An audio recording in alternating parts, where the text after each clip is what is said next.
தேமுதிக, திமுக கூட்டணியா இப்ப கன்ஃபர்மேஷன் பண்ணியிருக்காங்க. பப்ளிக்கா என்ன நினைக்கிறீங்க?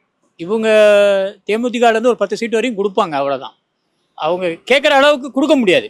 திமுகனால ஒரு 10 சீட் வரையும் கொடுப்பாங்க, நம்ம வாங்கி வந்துடும், கூட்டணிக்குள்ளே வந்துடும். என்னோட அடுத்த கேள்வி அதுதான். என்னன்னா திமுக கூட்டணியில ஆல்ரெடி நிறைய கட்சிகள் இருக்காங்க. ஆமா. போன வாட்டி சிங்கிள் டிஜிட் வாங்கின விசிக கம்யூனிஸ்ட் இந்த வாட்டி டபுள் டிஜிட். இப்போ புதுசா வந்த தேமுதிக டபுள் டிஜிட் கொடுத்தா அது ஒரு சீட்டு பிரச்சனை உருவாகாதா? அதாவது கலைஞர் கூப்பிட்டப்ப விஜயகாந்த் வரல. இவர் ஸ்டாலின் விரும்புகிறாருல்ல, இந்த கூட்டணி நம்ம கூட இருக்கட்டும்ன்ட்டு. அதெல்லாம் 10 சீட்டு வரையும் அவர் கொடுப்பாரு, இவங்களும் போவாங்க. அந்த 10 சீட்டு ஜெயிக்கிற அளவுக்கு தேமுதிக கெப்பாசிட்டி இருக்கா? கெப்பாசிட்டி இந்த அம்மா இப்போ தான் மீட்டிங்லாம் போடுறாங்கல்ல. மீட்டிங் முன்னமே கிடையாதுல்ல. வர்றவங்களுக்கு வண்டி செலவு வரையும், அவங்க தொண்டர்களுக்கு வண்டி செலவு, சாப்பாடு செலவு வரையும் இந்த அம்மா பண்ணுதில்ல. மாநாடு பெரிய லெவலில் நடத்துகிறாங்கல்ல, வளர்ந்து வராங்க, அவ்வளோதான். ஆனா பிரேமலதா விஜயகாந்த் மேல வந்து ஒரு விமர்சனம் வைக்கிறாங்க. கூட்டணி பேரம் பேசுறாங்க.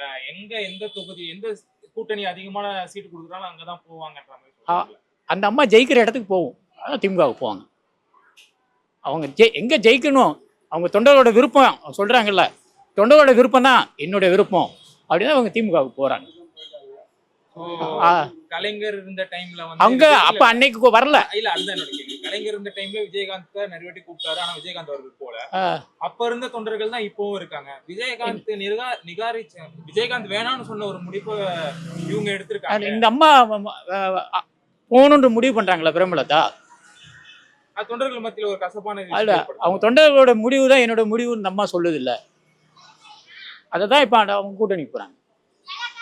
அதே மாதிரி இன்னொரு டாக் ஒன்று போயிட்டு இருந்துச்சு. தேமுதிக வந்து விஜயோட கூட்டணி வைக்கிறதுக்கான வாய்ப்புகள் இருக்குன்ற மாதிரி சொல்லியிருந்தாங்க. ஒருவேளை அங்க போயிருந்தா எப்படி? இல்ல, இவங்க திமுக கூட தான் சேருவாங்க.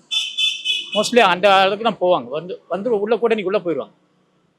இந்த கூட்டணின்றது ஒரு வெற்றி கூட்டணி. இந்த டிஎம்கே உடைய வாக்கு பூரா இவங்களுக்கு வந்துடும்.